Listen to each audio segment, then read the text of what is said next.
चिदानंद भगवान की जय। पहले जो अभी तक हमने चर्चा की है उसको थोड़ा रिवाइज कर लें। सबसे पहले हमने ये समझा कि जीवन के जीने का कोई लक्ष्य निर्धारित करना चाहिए। बिना लक्ष्य के ज़िंदगी जीने का तरीका कोई अच्छा तरीका नहीं है। तो लक्ष्य निर्धारित हो गया। लक्ष्य यही है, जैसे किसी भी मेहनत का खेती करने के लिए हल जोतना, पानी देना, फसल उगाकर फसल काटनी, तो सारी मेहनत का रिज़ल्ट जो है वो फसल है, नतीजा मेहनत का फसल है। इसी तरह हमारी भी सारी भाग दौड़ का जो नतीजा है वो आनंद है। हम चाहते हैं आनंद, इसी के लिए हम सारे प्रयत्न कर रहे हैं। जाने में या अनजाने में हमारी ज़िंदगी का मकसद यही है कि हमें आनंद चाहिए, हमें खुशी चाहिए। हमारी जीवन की गुणवत्ता इस बात पे डिपेंड नहीं करती कि हमारे पास कितना धन है, कितनी गाड़ियां हैं, कितने घर हैं, बल्कि इस बात पे डिपेंड करती है कि अंदर से हम कितने खुश हैं, कितने आनंदित हैं। हम आनंद भी ऐसा चाहते हैं कि जो आकर के कभी जाए ना, और दुख ऐसा जाए कि वो लौट के कभी आए ना। ऐसी हमारी सबकी इच्छा है। और ये जो आनंद है ये किसी ऐसी चीज़ पे डिपेंड नहीं करता कि हम ये एक्वायर कर लें तो हम आनंदित हो जाएंगे, हम ये इकट्ठा कर लें तो हम आनंदित हो जाएंगे। जितना मर्जी जोड़ लो, जितना मर्जी इकट्ठा कर लो, इससे आनंद मिलता ही नहीं है। गीता जी के 3रे अध्याय के 22वें मंत्र में भगवान ने कहा है, ये ही संस्पर्शा भोगा, 28वें मंत्र में, यही 22वें सॉरी, यही संस्पर्शा भोगा दुख योन्य एवते। ये जो संस्पर्श में हमारे संपर्क में आने वाली जो विषयों से प्राप्त होने वाली खुशियां हैं, ये दुख का ही कारण है। अंत में इनसे दुख ही मिलता है। आदि अंतवंतः कौन्तेय ना तेषु रमते बुधा।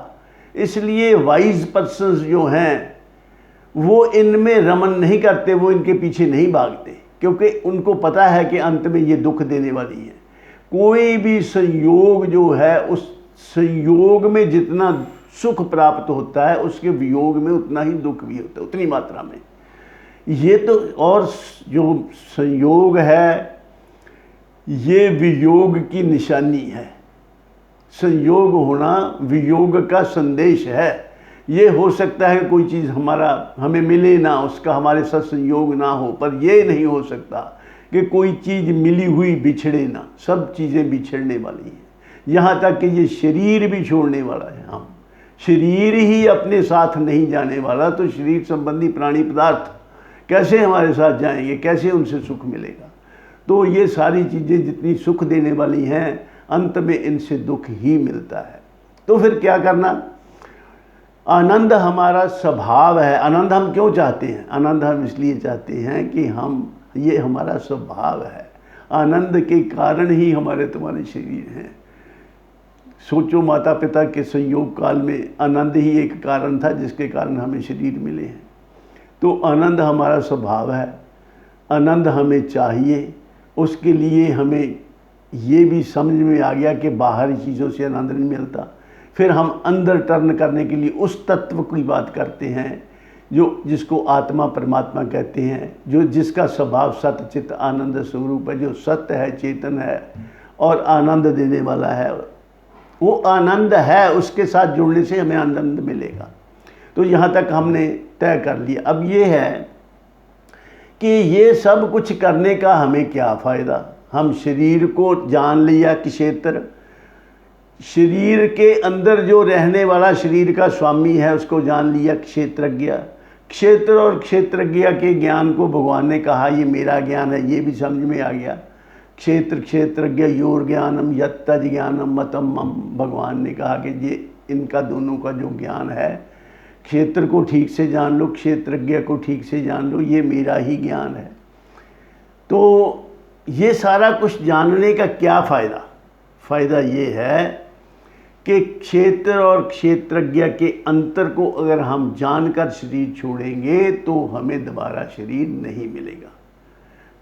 ये गीता जी के 13वें अध्याय का 34वां मंत्र है, क्षेत्र क्षेत्रज्ञ योरेव मंतरम ज्ञान चक्षुषा भूत प्रकृति मोक्षम च ये विदुर्यान्ति ते परम। जो इन क्षेत्र और क्षेत्रज्ञ के भेद को जान लेता है, क्षेत्र के स्वभाव को जान लेता है, क्षेत्रज्ञ को जान लेता है और दोनों के अंतर को जान लेता है और ये भी जान लेता है कि मैं क्षेत्र नहीं हूँ, मैं क्षेत्रज्ञ हूँ, ऐसा जानकर, ऐसा समझकर जो शरीर को छोड़ता है उसका दोबारा जन्म नहीं होता, वो मुक्त हो जाता है। और मुक्ति ही हमारा अंतिम लक्ष्य है। हमारा लक्ष्य कभी भी परमात्मा की प्राप्ति नहीं रहा। मान लो परमात्मा की प्राप्ति अभी हो जाए, हमारे जो बंधन हैं, हमारे दुख हैं, वो हमारे यूं के तू बने रहे तो हमें परमात्मा से क्या लाभ होगा? तो परमात्मा भी मिल जाए हमें तो हम परमात्मा से भी मुक्ति ही चाहते हैं। पहले कई कहानियाँ हमने पढ़ी होंगी पुराणों में और अपने ग्रंथों में कि बहुत तपस्या की, फलां ऋषि ने बहुत तपस्या करके जब भगवान प्रसन्न हो गए तो उन्हें दर्शन दिया। उसके मांगो क्या मांगते? तो उसने कहा मुझे अमर कर दो। अमर का मतलब यह कि हमें जन्म मृत्यु के बंधन से मुक्त कर दो। तो मुक्ति ही हमारा हमेशा के लिए लक्ष्य रहा है।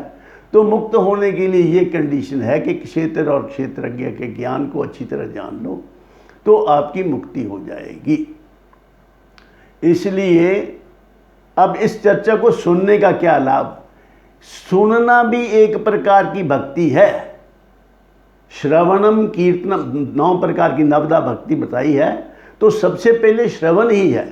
जब सुनोगे तो सुनने के बाद ही जानोगे और फिर जानकर उस पर मनन करोगे, फिर उसको अनुभव करोगे, ये क्रम है। तो श्रवण मनन निध्यासन, ये तीनों, ये पहला स्टेप श्रवण है। इसलिए इन जो चर्चाओं को बार बार सुनते रहोगे, दोहराते रहोगे तो फिर आपको एक ना एक दिन मुक्ति अवश्य मिल जाएगी। जन्म मरण के बंधन से मुक्त हो जाओगे। कितना बड़ा काम है ये जो शुरू श्रवण से होता है। इन शब्दों के साथ मैं अपनी वाणी को विराम देता हूँ और आप सबके कल्याण की कामना करता हूँ। सर्वे भवन्तु सुखिनः, सर्वे सन्तु निरामया, सर्वे भद्राणि पश्यन्तु, मा कश्चित् दुख भाग भवेत्। ओम शांति शांति शांति। अगर ये चर्चा पसंद आई हो तो इसको लाइक और शेयर ज़रूर कर देना। धैर्यपूर्वक सुनने के लिए आप सबका धन्यवाद करता हूँ।